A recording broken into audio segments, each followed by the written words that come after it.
ସମସ୍ତେ ପଶୁ ପକ୍ଷୀ ନା ଜାଣିଛ? ପଶୁ କୋଉରା କହିଲ? ବାଘ, ଭାଲୁ, ମାଙ୍କଡ, କୁକୁର, ବିଲେଇ। ଆଉ ପକ୍ଷୀ କୋଉରା? କୁକୁଡ଼ା, ଶୁଆ, ପାରା, ଘରଚଟିଆ ସବୁ ଜାଣିଛ ନା କି? ତାହେଲେ ଆମେ ଆଜି ଜାଣିବା ପଶୁ ପକ୍ଷୀ ମାନେ କିଏ କେଉଁଠି ରୁହନ୍ତି ନା। ଆଚ୍ଛା କହିଲ ପାଣିରେ କୋଉ ପଶୁ ପକ୍ଷୀ ରହୁଛନ୍ତି?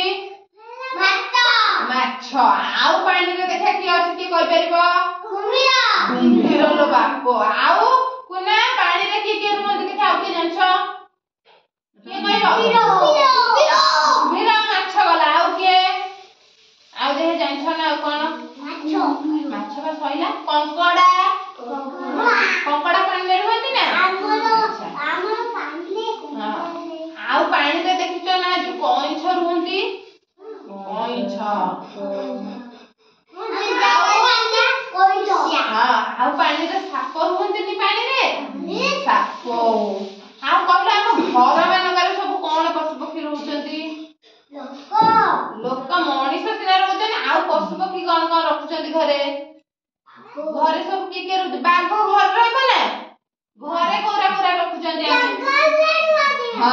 ଆଉ ଘରେ କଣ କଣ ରୁହନ୍ତି? ଗାଈ, ଛେଳି, ମେଣ୍ଢା। ମୁନା ପୁରା ଫାଷ୍ଟ ହବ। ଆଉ କଣ କଣ ରୁହନ୍ତି? ବ୍ୟାଗଟା ତଳେ ରଖ ଆଇସୁ। ମୁଁ ବା କହିଥିଲି ପୁରା ଚକା ମାଡି କେମିତି ବସିବ। ଆଉ ଘରେ କଣ କଣ ରଖନ୍ତି? କୁକୁର ରଖୁଛନ୍ତି, ହଁ।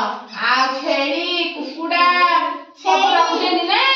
ଆଚ୍ଛା କହିଲ ଜଙ୍ଗଲରେ କଣ କଣ ପଶୁ ରହୁଛନ୍ତି? ଭାଲୁ, ଆଉ ହାତୀ, ସିଂହ, ଆଉ ହରିଣ। ଆଉ କଣ କଣ ରହୁଛନ୍ତି? ଆଉ କଣ ରହୁଛନ୍ତି ଦେଖିଆ କହିଲ? ଜିରାଫ। ଆଚ୍ଛା ତମେ ସବୁ ନନ୍ଦନକାନନ ଯାଇଛ? ଚିଡ଼ିଆଖାନା ଯାଇଛ ନା? ସେଠି କଣ କଣ ରଖିଛନ୍ତି ସବୁ ଦେଖିଛ? କଣ? ଜେବ୍ରା ଅଛି। ଆଉ କଣ କଣ? ଆଉ କିଛି ଦେଖିନ? ସେଠି ସବୁ ବାଘ, ଭାଲୁ, ହାତୀ, ଜେବ୍ରା, ଜିରାଫ, ଅଜଗର ପରିକା ବଡ ବଡ ସାପ ସବୁ ରଖୁଛନ୍ତି ନା।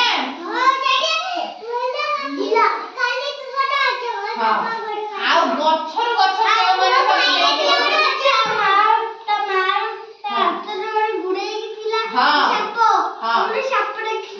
ଆଉ କହିଲ ଗଛରେ କୋଉମାନେ ରହୁଛନ୍ତି? ଗଛରୁ ଗଛ ଡେଇଁ ଡେଇଁ ଡେଇଁ ଡେଇଁ କଣ କଣ ରହୁଛନ୍ତି ଦେଖିଆ?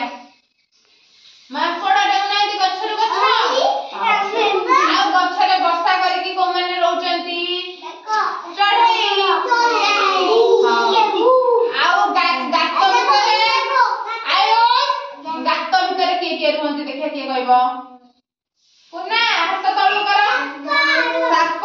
ଆଉ ମୂଷା। ହଁ। ଆଉ ପିମ୍ପୁଡି। ଆଉ ସବୁ ଜାଣିଛ। ଆଉ ଜିଆ।